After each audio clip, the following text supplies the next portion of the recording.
be seated. Rabbi Vogel and I feel that it's very important for us to speak about Israel on these high holy days and for us to learn about what issues are on the minds of Israelis. And how better to learn about that than to hear from an Israeli rabbi himself. So last week, I interviewed Rabbi Mikey Goldstein, a rabbi in Rehovot, and we want to share with you our conversation by video.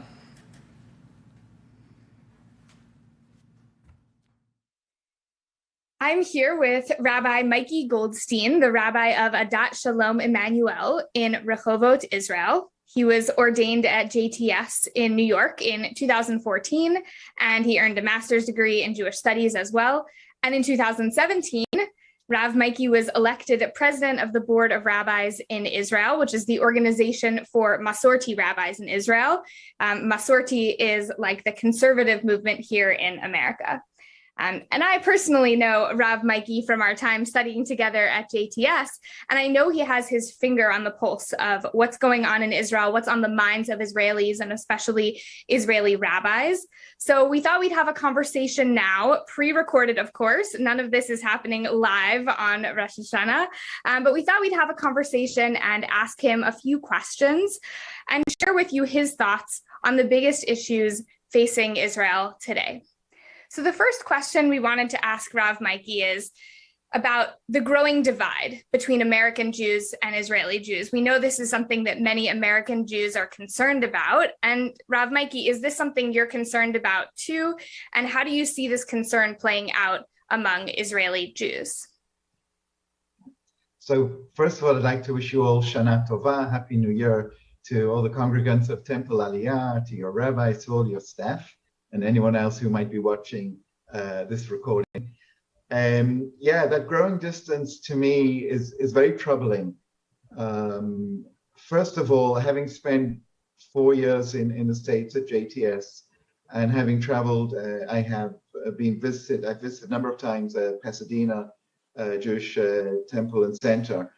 And so I got to know American Jews, and certainly in the conservative movement, there's a love of Israel, and then people come to visit Israel, and they feel that there's a difference in how Jews are Jews, whether it's the Orthodox issue of the Rabbanut, or the rabbinate here, the official state rabbinate that is only Orthodox, it creates a certain divide.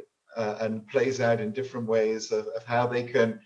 It's difficult to find a conservative Masorti shul in Israel because we just don't get the funding that the Orthodox get. It's a different system to how it works in the States, where obviously each kehillah, each shul pays for itself. But here in Israel, most of the Orthodox shuls get some form of government funding, and we don't. And so when people come to visit, they're like, well, where are Jews like us? Where can we sit all together? You can see my shul behind me.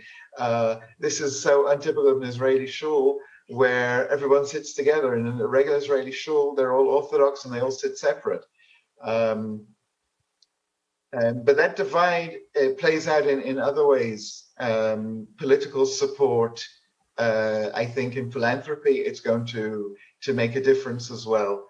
But also in the ways that if we're supposed to be a Jewish people, on Rosh Hashanah, we're actually much more universal in our outlook, that the Rosh Hashanah is for all people, not just for Jews, but nevertheless, as a Jewish people, we celebrate at the same time, and we pray in the same way. And suddenly there are differences that are creeping in, so much so that I think a lot of Israelis just don't understand the importance of peoplehood. And I think peoplehood is important. It's a two-way road. In the old days, it used to be Israelis need our financial support. That's not the case anymore. But we have so much to learn from the way Jewish communities work in the States, and the way that people manage to get on even amongst differences between, say, the different types of Judaism, but also how just communities run. And I think that we have a lot to offer Jews around the world, and especially in North America, whereas the majority of Jews outside of Israel live. And yet people aren't speaking together. And if we don't speak, we won't end up being the same people. We'll each diverge in different ways.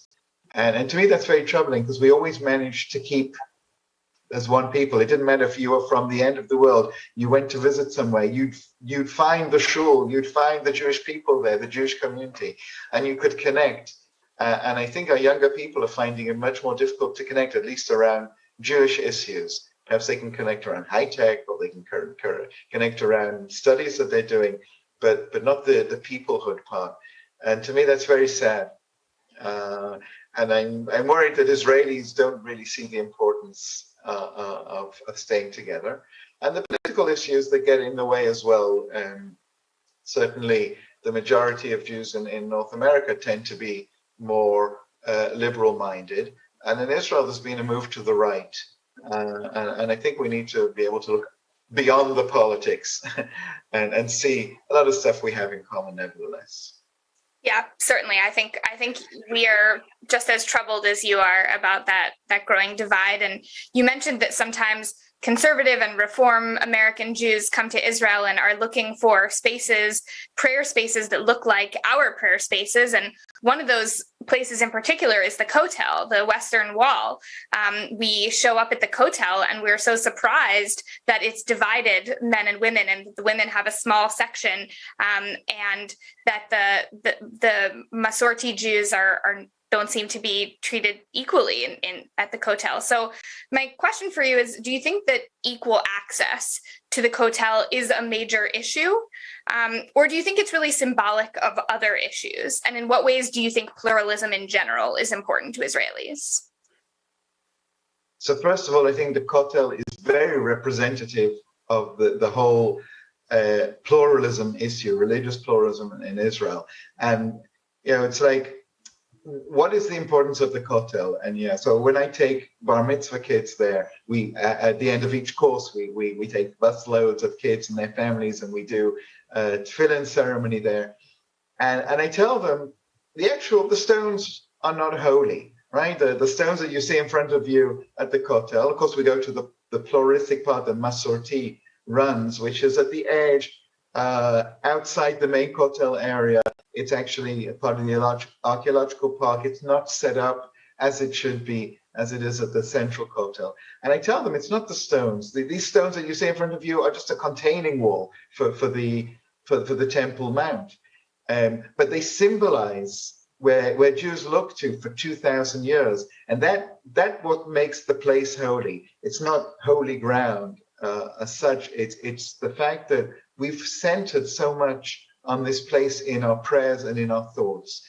And it must be that every Jew who comes to Israel who's interested in visiting the site and praying there, they must be allowed to do that in the way that they are used to praying. Because if they can't, or if they have to separate men and women when they're not used to doing that, then it's as if saying that your Judaism is not real Judaism. And I know a lot of young Americans have felt that when they come. And to me, that's a travesty. And the little space that we do have, there's a rickety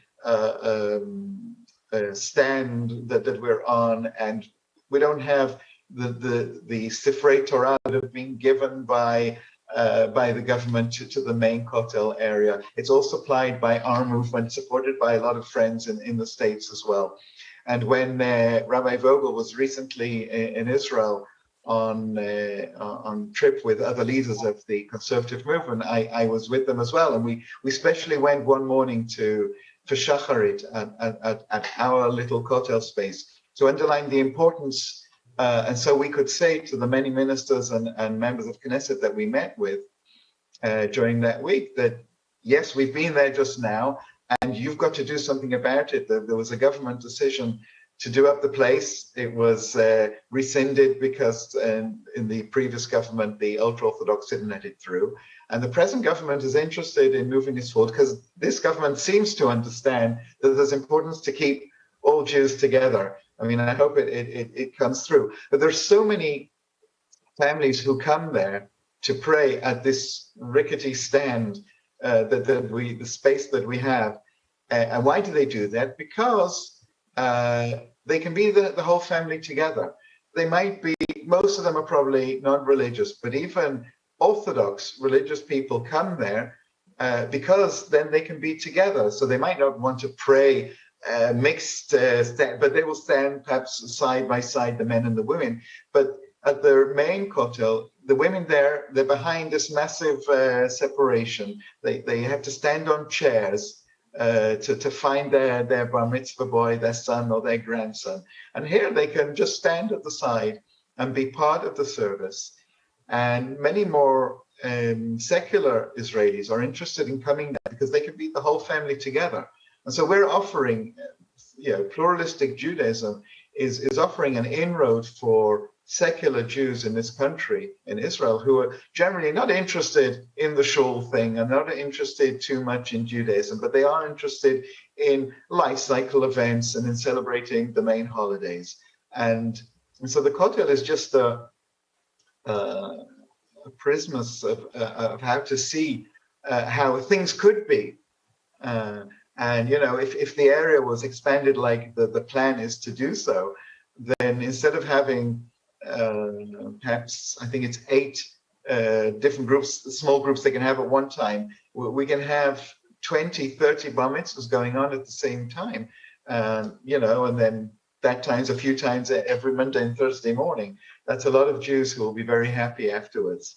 So more and more Israelis are understanding the importance, but it's still not a big enough mass to make that definite change, although this present government, many of the parties in the government have put in their, actually in the guidelines of this government, one of the things they want to achieve is to set up that part of the kotel for us. So we live in hope.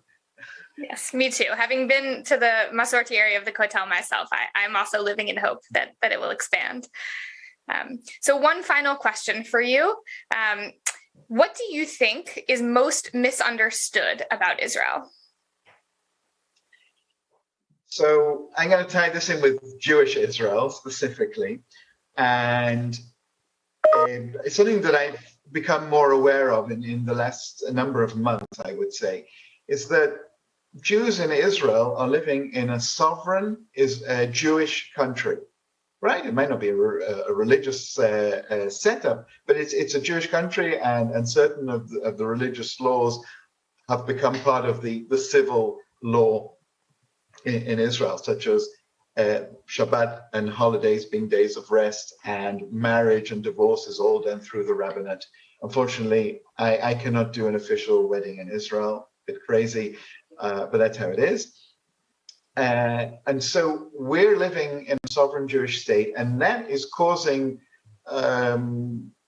just by life, having an army, having our own government, Jews leading basically everything in the country, that makes us a lot different to Jews in the rest of the world who are trying their best to be part of their society that they're in, and something which in the United States has worked very well. But it means that the Jews are looking at Jewish life from different perspectives. Here we're looking at it as the sovereign, as the majority, whereas in the States you're looking at it as, so we've got to be part of this larger nation. And I think that makes Judaism outside Israel tend towards the more universalistic look. And it makes us in Israel look very... we look more inside into ourselves. We're perhaps more eccentric because of that. And I think that's a major difference that we have to learn to understand. And the Jews in the States need to realize that Israel might be shifting to the right, or seemingly so, but there's a reason. It's not just because people here are all right-wing. It's because the issues we deal with, such as worrying about terrorism from our neighbors, and worrying about bombs coming over. That's not the things you deal with there. You have different issues. You can have different types of terrorism there. And unfortunately, we've seen attacks in California and in Pennsylvania and other places. But you can't do about it what we can do about it. So it means that we have different mindsets. And what we need to do is learn about each other's mindsets and understand them and find what we have in common, and understand that that's just how it is when you're dealing with a country. It's different when you're than being a minority in another country. And I think that's the message that I most want to give over to you today, this Rosh Hashanah, is that you think about that and find ways of trying to bridge that gap. Like I'm trying to get people here to bridge the gap as well, and talk about this difference in a way that at least we understand it, and therefore understand perhaps the different directions that even our Judaism is taking, but find ways to bring that back in a circle so that we can understand each other and therefore find ways to work together. And of course, hopefully, when COVID is not such a problem, we can also pray together and learn together. Amen. Well said. Thank you so much for being with us virtually this Rosh Hashanah. That was nice and different, wasn't it? Be able to hear from Rabbi Mikey Goldstein, as I call him, and I've known him. It's funny you know him as Rav Mikey, and I know him as Rabbi Goldstein. That I want to thank Rabbi Golkow for really helping to arrange for this interview and to speak with him. Rabbi Goldstein was part of a group that of conservative Masorti. By the way, if you don't know that term yet, Masorti is the name for the conservative movement around the world outside of North America.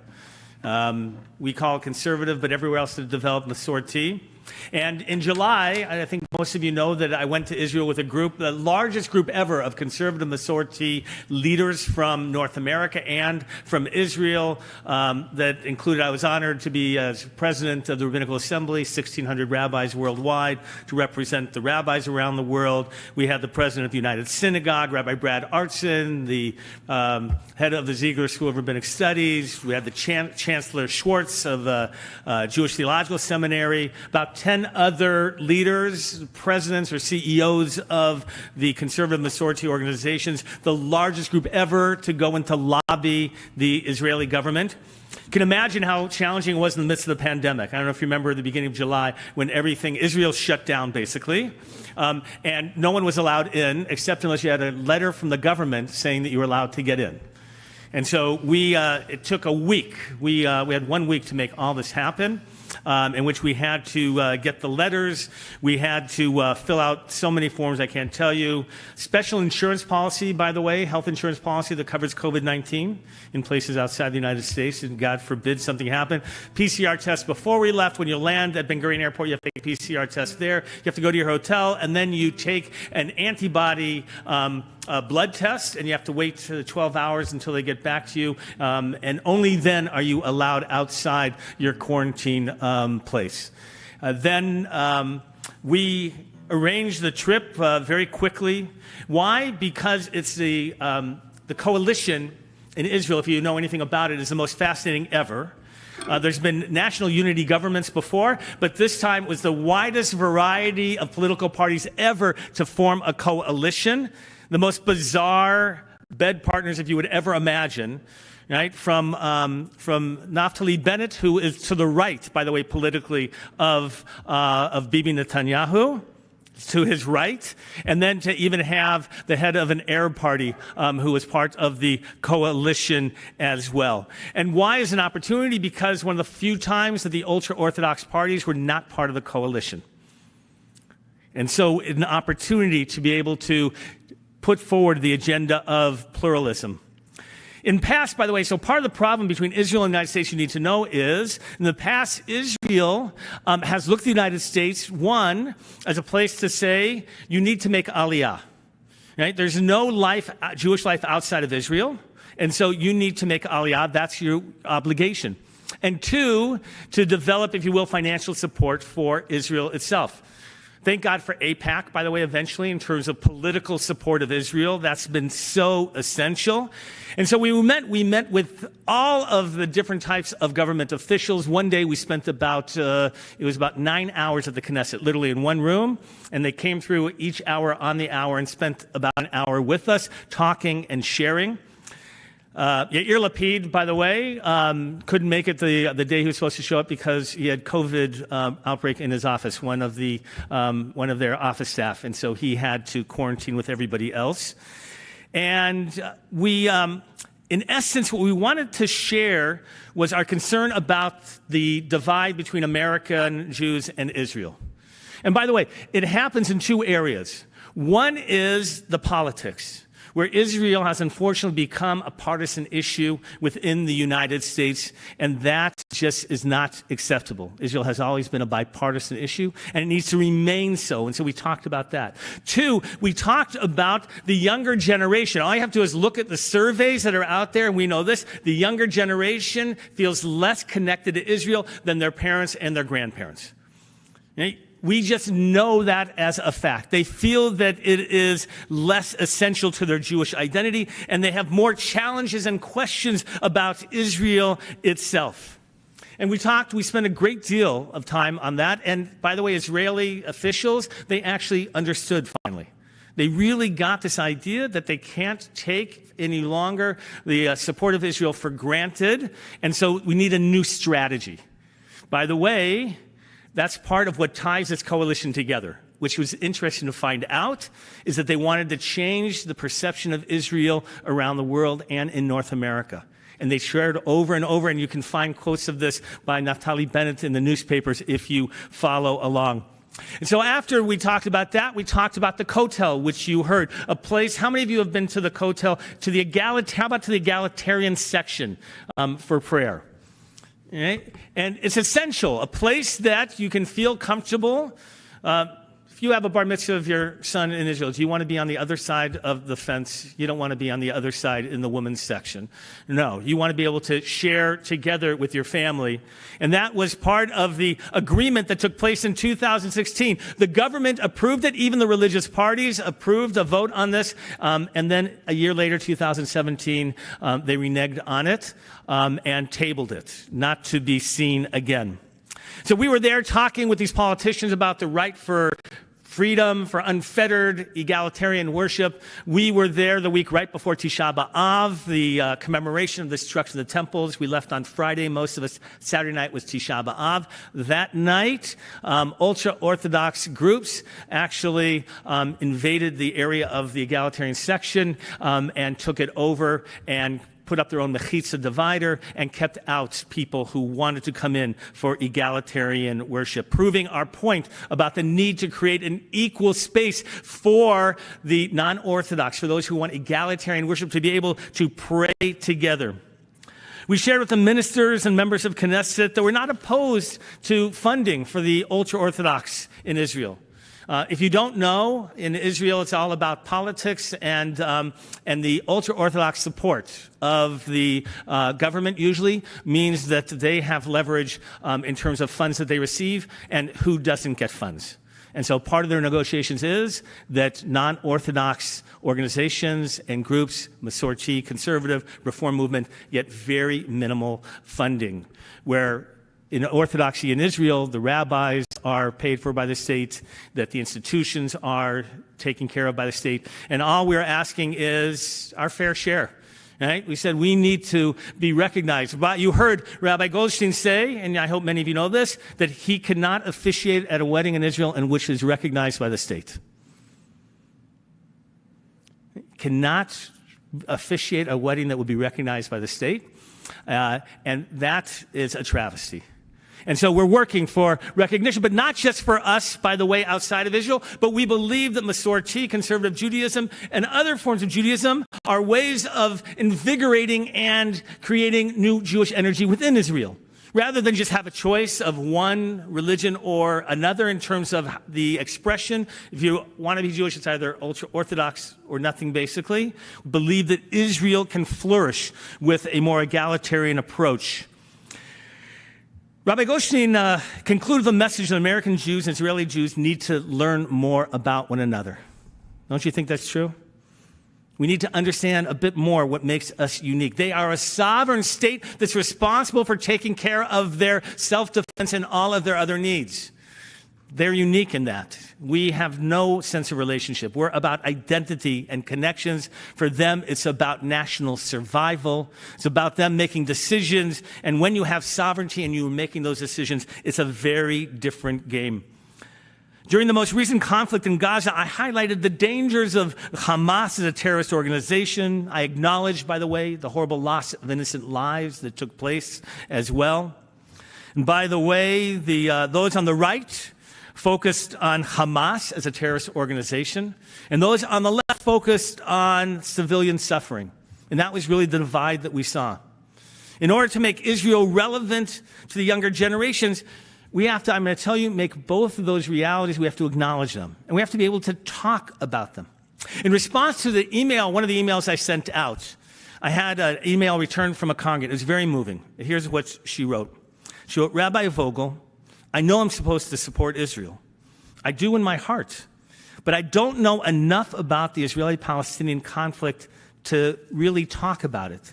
And I have no idea how to talk to my children about the issues. She had children that are between about the ages of, let's say, 8 to 9 and about 15. And it was such a significant email for me to read, that people knew that they're supposed to love Israel, support Israel, but weren't sure how to articulate that, and in particular, how to talk to their children about it. So, Rabbi Golkow and I started talking and realized we need to learn more, that our congregants and those around us need to know more about what the issues really are, not just about what the heart says, but how to understand both narratives. Right? How to understand what is the story of Palestinians and how to understand the story of the Jews and Israel, and to be able in the end to support Israel and to understand why Israel not only has a right to exist, that's not even a question, but in terms of some of the decisions that are made and the challenges. So, by the way, we created a program partnership with Shomer Torah Synagogue and the Toledo High School, and it's going to be starting in October, Thursday nights. And there's going to be publicity out there. And we, by the way, finding the right person to try and talk about this is not easy, because most people who speak about Israel come with an agenda, either left or right, by the way.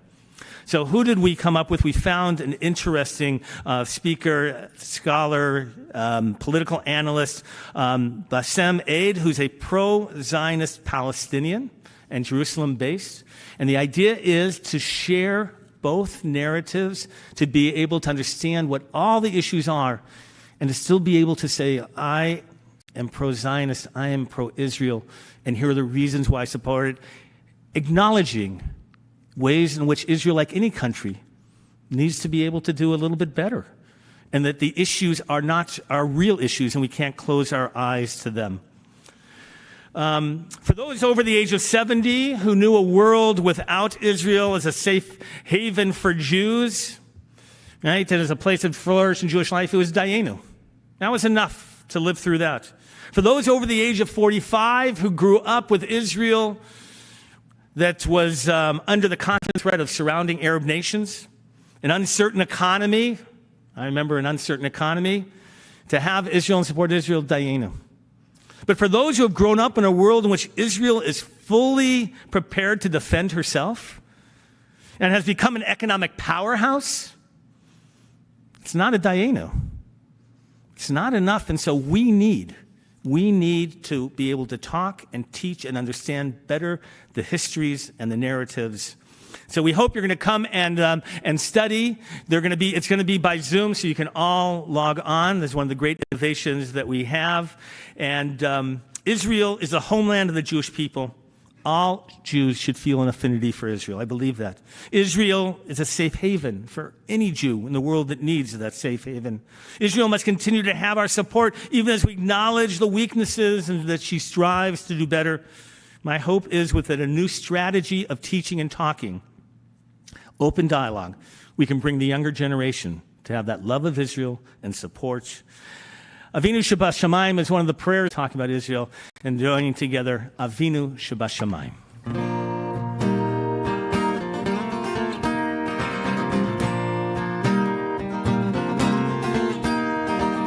Avinu בשמיים, צור ישראל וגואלו, ברך את מדינת ישראל.